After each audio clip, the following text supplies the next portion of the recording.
Hello, y'all. Welcome to Vlogtober. Hold on, let me check my watch. Day 7. It's Friday. I thought I'm not gonna have much time today. I went to hot yoga and then I worked on yoga teacher training stuff today for a couple hours. And I have about an hour gap before I have to do my social interaction of the evening. And I thought I'm gonna come out here on my 3-mile walk that I do in my neighborhood almost every day. And it's 75 degrees, so I don't have to have a shirt on. So that's one less thing I have to wash. So honey, it's just me and my shorts. I hope everybody's doing good. It feels absolutely amazing out here. It's 75, but partly cloudy and a little bit breezy, and it just feels good. It's definitely preferred over the 80 and 90 degree weather days of the deadly summer of Tennessee, for sure. But yeah, I just wanted to show you a little bit of my route and chat. It is getting to be fall in East Tennessee. As you can see, the leaves are, here's my neighbor friend. The leaves are, honey, I don't know about y'all. This is something I want to talk about. This might be a Tennessee thing. I don't know if this is a Southern thing or what. But let's say that you're in your neighborhood. Doesn't even have to be your neighborhood. Like that guy that I just waved to. I don't know him from Adam. I've never talked to him. I don't know his name. But every single time I walk by, we throw up a hand. And I just think that's nice. It's like, I know you, you know me, hello. I'm gonna have to trade off hands, honey, Lord. Let me show you what I can see. So these are just little back roads by my house, and I walk this route almost every day of my life, honey. I usually don't in the dead winter, and that is only usually January, February. And me and my friend Steph will go to the local mall and walk, because even though the mall is open, it's barely open. And so it's basically an indoor track. So when it's really, really cold, honey, we'll just be mall walkers. And that's also preferred. So I was trying to think of what topic I wanted to talk about today. And I really don't know. I don't know of anything that just comes off the top of my head. We talked about morning routines and why that's so important to me and why I think that may be helpful for you.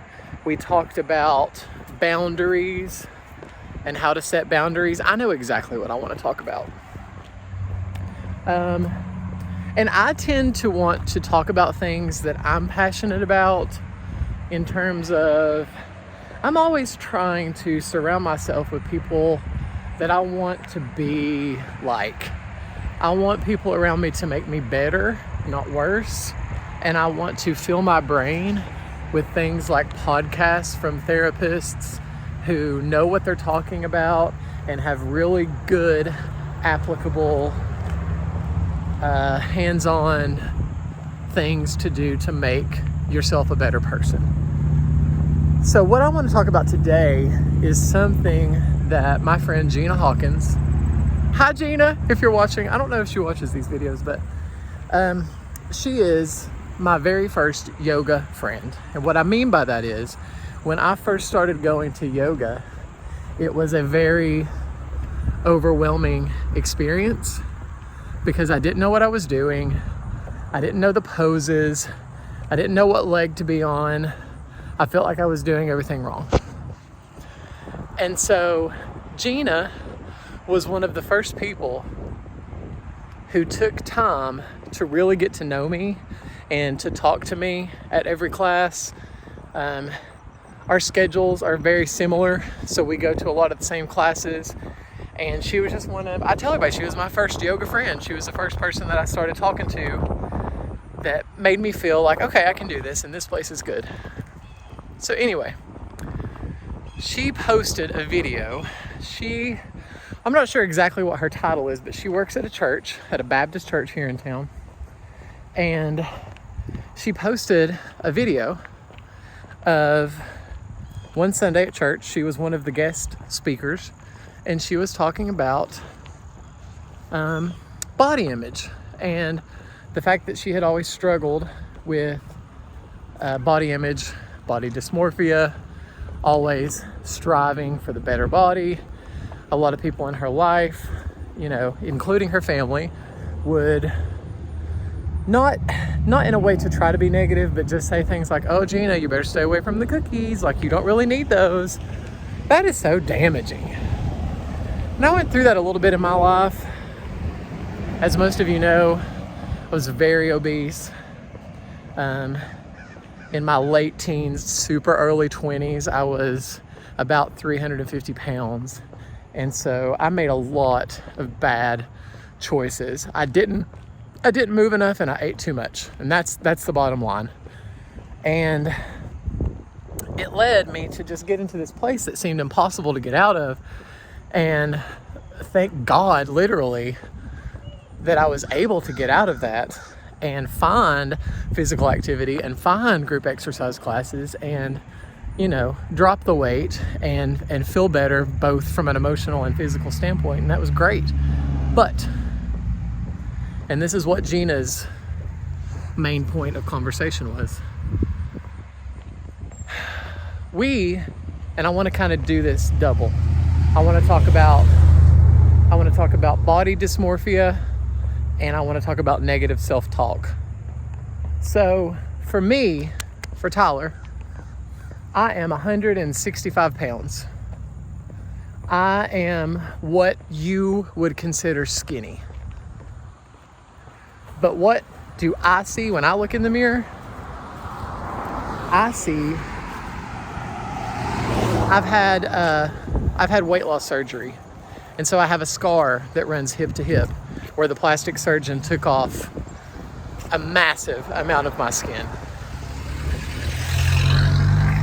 And so if you ask me, standing in front of the mirror shirtless, what I saw, I would immediately say I see a big scar, and I see big saddlebags on the sides where I still have excess skin in the back and on the sides. I don't see 165 pound Tyler. I see the negative. I see the scar, and I see the sides, and I see everything else. And I just have a very negative self-image of myself. And I say things to myself that I would not dare say to any of my closest friends or family. I would never. And I'm trying to work out from a, not an emotional standpoint, but maybe a physiological standpoint. Why do we allow ourselves to think bad and to say awful, bad, negative self-talk mantras all the time? Why do we allow that? Why do we let ourselves do that to us? I try to treat every single person. My goal on this life is to make people feel good. So why in the world would we let ourselves talk so ugly? My mom used to say when I was little and if we said something that was mean, she would say, "You are being ugly." And that's what I feel like every time I'm having these conversations with myself. I'm thinking, Tyler, you're being ugly. You are being so ugly to yourself.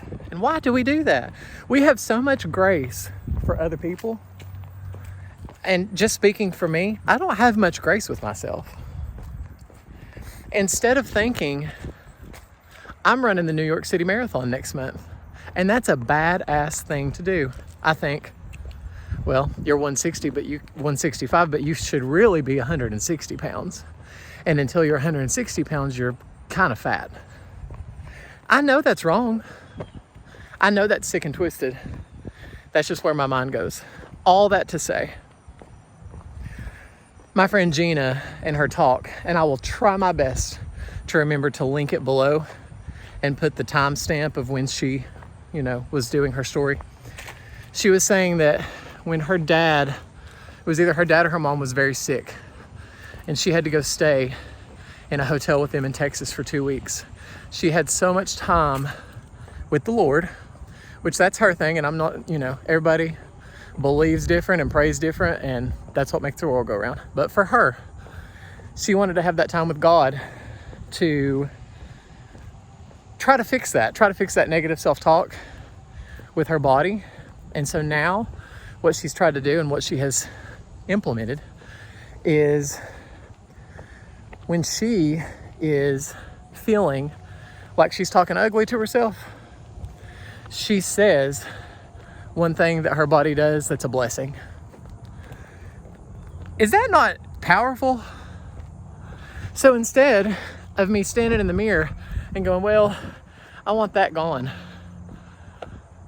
I need to look at what I've done and where I've come from 350 pounds to running marathons and going to hot yoga and being over the entire group exercise department at the YMCA for 15 years.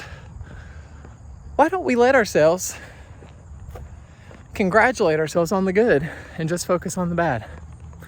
And one of the very quotes, and then I'm gonna wrap this up. One of my very favorite quotes from Gina from that video was, you can still love your body when it's a work in progress. That gives me chills. I'm not kidding. You can still love your body even though it's a work in progress. And I don't know about y'all, but my body, my brain, my heart, it's all a work in progress. And I'm never gonna be done. I'm never gonna be done. I could treat people better. I could treat myself better. I could treat my body better. Surround yourself with good people and give yourselves credit for what you've done and for what your body has done for you today. I am walking 3 miles like it's nothing, and I'm out looking at fall in Northeast Tennessee. It's my favorite season of the year. And I need to soak this in like medicine to my soul. And that's what I want to encourage y'all to do. Okay, I'm going to end on that beautiful note, and I really do mean every single word of that. I know it can get cheesy to talk like that, but I truly mean all that. And I hope that you all will do the same thing. I will link that below so you can see, or I may pin it in the comment section. Don't forget to like, comment, subscribe. Thanks for coming along with me. Honey, I got to put my hand down because my shoulders are hurting. I love you and I mean it. Like, comment, subscribe, hit that bell, and I will see you in the next video. Look at fall.